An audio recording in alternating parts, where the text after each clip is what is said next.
Hello world. What's going on? It's Jazz. And it's your boy Fro-Bro. Fro-Bro.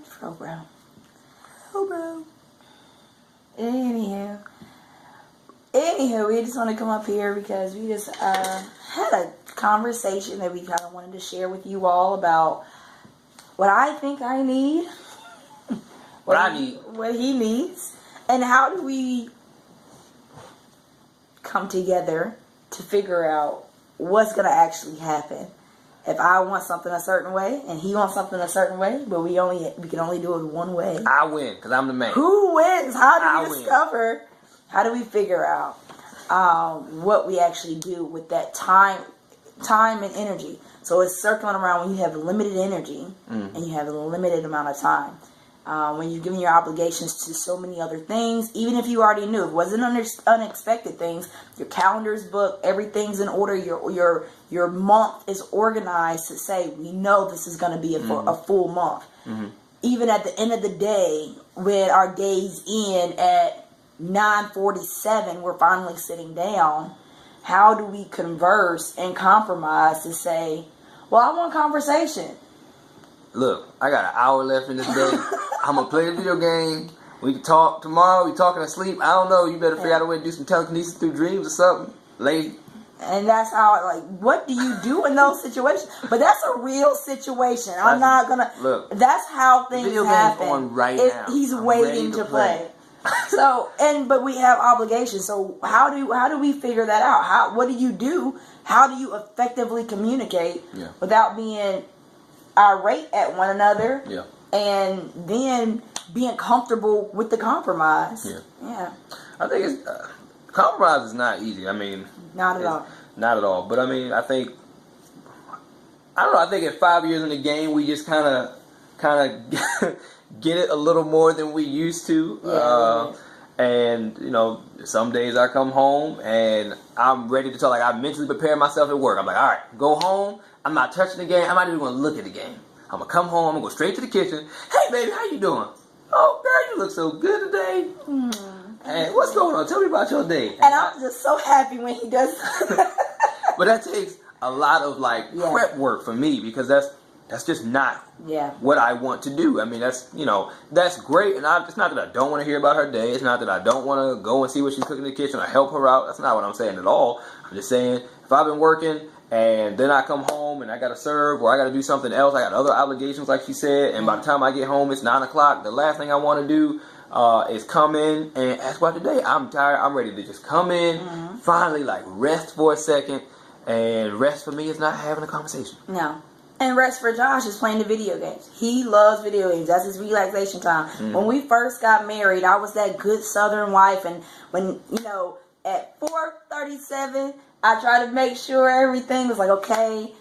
Everything was timed. Dinner's going to be done, hot and ready. His plate, when he come home, walk through that door at 5:30, plate's going to be smoking hot, sitting on the table. Everybody's going to be ready to eat dinner. House is fresh and clean, and, everything is in place. Baby's good, cleaned up, and all that good stuff. Mama looking good, looking nice. Josh come through the window, come through the door. Baby, I ain't ready. I don't want that. I'm going to play the game. The only time that ever worked was in 1950 when TV was just created. I don't even know when TVs were created. When they just had radios to look at. So a man came home, and the only thing he had to look forward to was some food and the woman he married.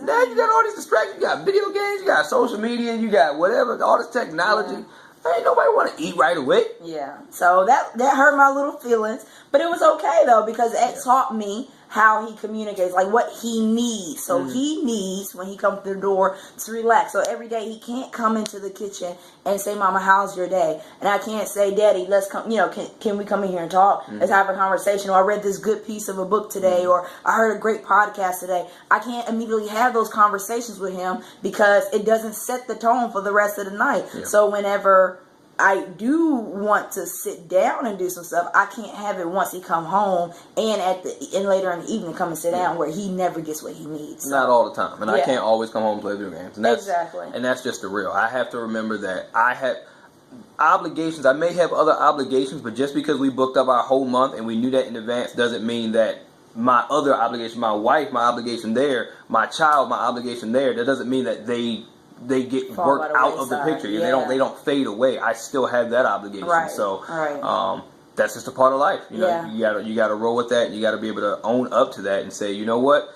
Even though this is what I want to do, I knowingly created a schedule where I was going to give all of myself away throughout the days until 9, 10, 11 o'clock some nights.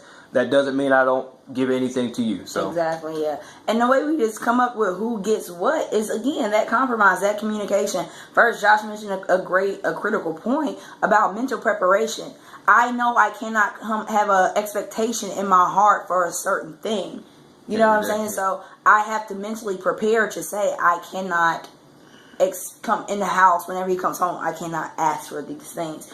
And again, even with the communication part, I can look at our schedule and say, well, how long has it been since he came straight in the house and played the video game? Mm-hmm. He can say, how long has it been since I came in the house and gave my wife this initial attention and said, okay, it's all about you tonight, babe. So communication is key in that mental preparation, and what you can do to mentally prepare. Like Josh said, he sets his mind on his way to work or before he leaves from work to come home. He sets his mind, but also in prayer. Like you set your mind in prayer. You set the atmosphere for what your day is going to be through prayer.